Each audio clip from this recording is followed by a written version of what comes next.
Welcome back to my channel, guys. It is story time. In my last video, I talked about going to gay pride here in Miami Beach and discovering this rainbow crosswalk that was created to replace the old one, in case you missed that video. So I made that video, right? The same day that I went to Pride. I made it as soon as I came home from Pride. And then I went for a bike ride. And on my way back from the bike ride, coming back home, I passed what they call the Pride Village, which is where they have like the Pride tents and the live concerts and all the presence of Pride beyond the parade. So I'm cruising right by on the bike and I could smell the meat, no pun intended, the meat being grilled outdoors at this what they call the Pride Village. I could smell meat being grilled, and I thought, maybe I'll do a second little tour at the Pride Village and get myself some skewers. I ended up getting 3 tacos, by the way, which were fine, but the tortillas were a little dry. So I was like, let me get myself some skewers too. I'm sipping on my beer, my cerveza, and then I went and had myself a little beef skewer while sipping on this beer. By the way, got caught in my teeth. You know that feeling where you just feel unresolved, that you have pieces between your teeth. You can feel it, which on its own is already an annoying phenomenon. But when you're in public around the people, anyway, so I'm self-conscious about that while finishing my skewer and sipping on my beer. But I'm like, let me just do a final stroll around this Pride Village. So I'm walking around. This hunk of a man, as he passes me, goes, "You're gorgeous." And, I pause in my tracks because, I'm very sensitive to flattery, of course. But also, he was a very good looking guy. And I'm not used to being approached that way. I'm not used to being complimented that way. So I was, of course, taken aback. And so I pause and I look at him and I thank him. And we do this sort of awkward dance of like, should we keep talking kind of thing? Of course, we did. And turns out he was visiting Miami from the Caribbean. And as soon as he said that, because remember, it's Pride, so there's like loud music. And uh, it dawned on me like, oh, he has the Caribbean accent as well, which is so charming, by the way. Caribbean accent. This tall hunk of a man telling me that he finds me gorgeous. Now, how many guys has he used this pickup line with at Pride? Who knows, right? Who knows? But I was flattered nonetheless. And he goes, what are you doing here? Like, what are you up to? Without missing a beat, I go, I guess I'm hanging out with you now. So we start walking together through this Pride Village, as they call it. And of course, I'm immediately thinking about how I still have pieces between my teeth that I can clearly feel. And I had to call it out because, once you call it out, then you're in control of the narrative. And he claimed that he could not see any pieces of meat. So maybe it was just a cycle, that thing that you feel, but other people don't see it, whatever. So we keep talking and it was cute enough small talk. And it was pleasant small talk. I was like, this is so different. Like I never get approached in person ever. By the way, I'm like a little nervous talking to him because I'm not used to getting approached like this. It's so rare that it's like you're thrown off guard, right? Like you're not prepared, but it was also very enchanting. I distinctly remember my right butt cheek twitching, which I think was partially because I went on a 9-mile run that morning. So I think my butt was particularly tender. I guess my muscles.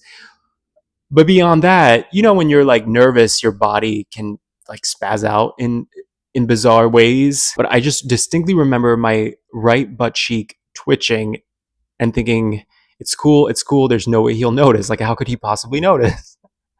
So we're still talking, and then as we're walking together, he runs into this guy that I guess he knows, and they start talking, and I'm like, oh, a distraction. Just what I needed. Just what I needed when I'm trying to lock whatever this is, this dynamic. But I don't think, by the way, that the guy was like, I don't think there was history there. It didn't seem like a previous match. But they kept talking on and on and on, and it developed into this dynamic. You know, when you're with somebody and they run into somebody else and you're just awkwardly standing there, and it's just bizarre because you're like, should I just keep waiting here? Like, I feel like there's an etiquette in that situation, which is the person who knows both parties is supposed to be like, this is my friend, right? Or they at least say, at least bare minimum is you go, hey, just give me 1 second. Sorry, this is my old friend, my old coworker, whatever. But he didn't do that. So in retrospect, this was red flag number one. I'm going to say this one more time. This was red flag number one, that it was like suddenly I didn't exist. Also, at this point, I've had 2 beers, so I'm a little tipsy. I'm excited to suddenly talk to this guy, but I remember having the instinct of, should I just walk away? Like, this is kind of weird and feels a bit rude that he just keeps going on and on talking to this guy, and I'm standing behind him. Finally, they stopped talking for what felt like hours. It must have been like, I don't know, 68 seconds or something. And he goes, oh, sorry, yeah, that was my old, a guy I used to work with, blah, blah. I'm like, okay.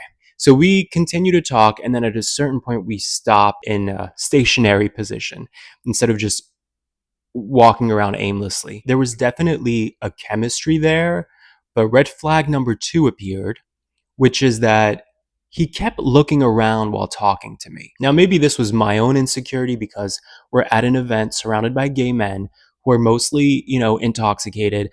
Half of them have their shirts off.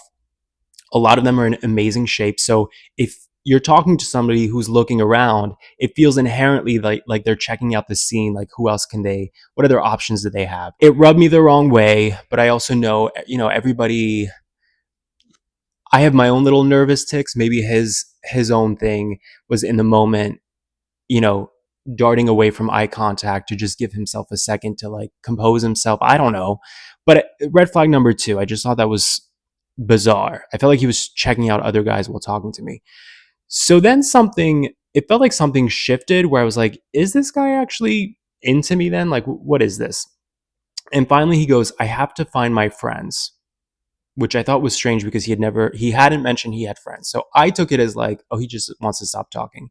And he goes, do you want to exchange Instagram? And I'm like, oh, here we go. Like, I didn't say this, but in my head, I'm like, I don't need another pen pal. Like, I hate when guys ask for social media. Like, whatever happened to just asking for my number?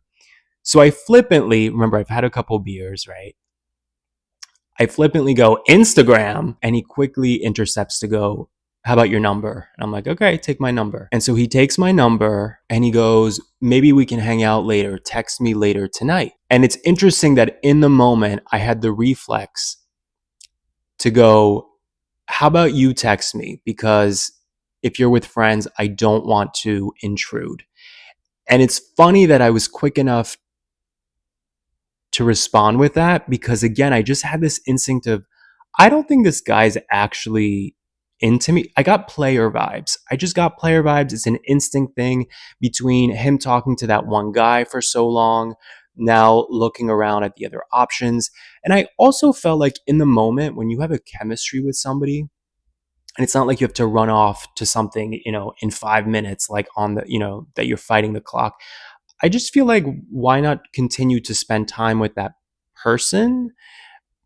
Something just didn't feel genuine, and I felt like he was trying to buy himself time or something. Um, so that was my way, I think, of putting the ball in his court to not feel thirsty, like I want him more than he wants me, kind of thing. So anyway, he goes, I'll text you. In the back of my mind, guys, I was convinced I'm not going to hear from this guy. Like, this was a polite way of just trying to disconnect. I walk home and I felt a certain kind of way about it. On the one hand, I was like, that was kind of cool that somebody approached me, and I want those moments to happen more. So I was assessing on my walk home. I was evaluating, like, what can I do, or what did I do properly here to try to attract the male gaze in this way? But then what did I do to potentially sabotage it, right? So I'm coming home thinking, like, it feels like something shifted and he lost interest. Um, oh well, he again, player vibes, whatever. So by the time I get home, I'm over it, and I'm like, that was an interesting experience. Noted, for the books. And sure enough, an hour later, he texts me and he's like, how are you doing? So on an ego level, of course, I was pleased to hear from him because it's like, oh, I still got it. Like, he's still interested, whatever.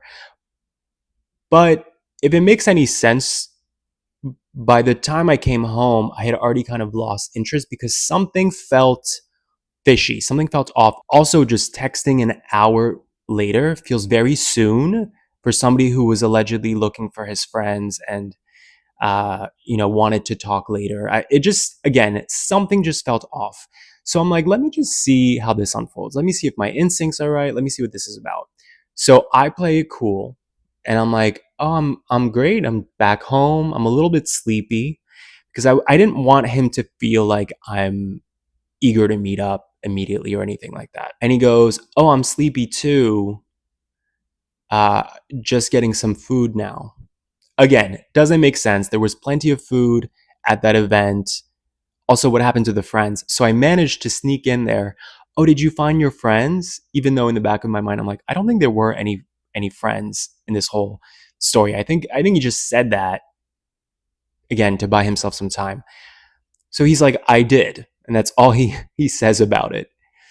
So then he goes, yeah, I'm going to eat, and then let's see what's up for later. And I responded saying, oh, well, I'll probably be in bed, long day, but definitely shoot me a note and, you know, we'll go from there. I was genuinely tired, and I did go to bed early that night, bizarrely early. And that was it. I never heard back from him after that last message. So I feel like my instincts were spot on that this guy, I don't know what his shtick was. I don't know if he just liked the attention or toying, or maybe he just wanted a quick lay and I seemed too difficult to negotiate with. I don't know. But there's two takeaways for me here. First off, I still got it, apparently. And the second thing is the importance of trusting your instincts. The fact that in the moment when I stepped away from the Pride Village, I was like, oh, like, well, that was kind of a letdown. And I couldn't totally like intellectualize it. But then on my walk home, as I sobered up, I was like, oh yeah, that was kind of weird that he was like looking around left and right and talking to that guy forever. It felt like a strategy from the hetero playbook. Like I'm not used to gay men being players. Let me know if you agree with this, gay men watching. I feel like gay men typically are more sort of transparent and transactional. I feel like the culture is different in that way. There's less of a dance. I don't mind a dance as long as you keep the two-step going with me. Do you know what I'm saying? But listen, there's always next year. Every day's a new opportunity to expand my horizons. That's my story. Have you ever had an experience like this where there was an intense chemistry in person with someone and then somehow it just fizzled out, or you got a weird vibe from the person? Let me know in the comments and I'll catch you guys next time.